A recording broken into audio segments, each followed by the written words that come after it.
And then when I was in the Rap Olympics back in '97, I took second place in the Rap Olympics and gave my tape to some kids at Interscope. And Interscope gave the tape to Jimmy Iovine, and Jimmy Iovine liked it, and he gave it to Dre. He played it for Dre, and Dre liked it, and Dre was looking for me, you know, and found me like 3 days later. We argue so much, too. Dr. Dre's involvement on this one, is that, was it as much as the first? More. Yeah, the first album, he only did 3 tracks. This album, he's got 7 on there. And Dre was definitely more on hand with this project, you know, or hands-on. See, I told you. Education. Dre was more hands-on with this project. He, you know, sat in there. He even mixed songs down for me that, you know, he didn't even do the beat for, you know. So he was definitely more hands-on with this project. I mean, sometimes I can be serious, I can be mad, you know what I'm saying? Sometimes I can be a complete idiot, you know what I'm saying? A goofball. So I'm like, whatever I'm feeling at that moment, you know what I'm saying? So is a lot of your stuff just sort of taking the piss out of everybody? Like, some people will look at your work and go, oh, geez, I don't want my kids to listen to that because they're going to go out and want to, you know, kill their girlfriend or whatever. What's your response to that sort of thing? I say that's bullshit.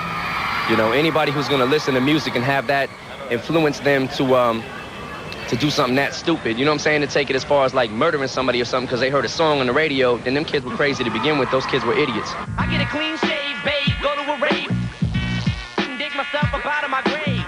My middle finger won't go down. How do I wave? And it's time I'm supposed to teach kids how to behave. Eminem, there's been a lot of stuff come out about you and homophobia. There's a story in the National Post today that said that you're sex symbols of the gay community. How do you feel about that? Whoa. No! How do you not flatter? Am I flattered? Should I be? Find your edgy voice, Marshall Mathers, but do not carve it on the backs of gays and lesbians. If you're talking about the gay references, which is the one of the only things that I can think of that people are talking about is the first verse of Criminal, is the lines about gays and transsexuals or whatever, right? If you take that and you listen to it, at the end of the line I say, relax, guy, I like gay men, which I shouldn't even have to justify myself, but I still did. And then at the end of the song, I say half the shit I say, I just make it up to make you mad, so kiss my white naked ass. So I'm telling you that I'm making this shit up, and it's pissing you off, and you're letting me get to you. I don't think nobody will ever understand what's completely on my mind. And I'm not asking people to, you know.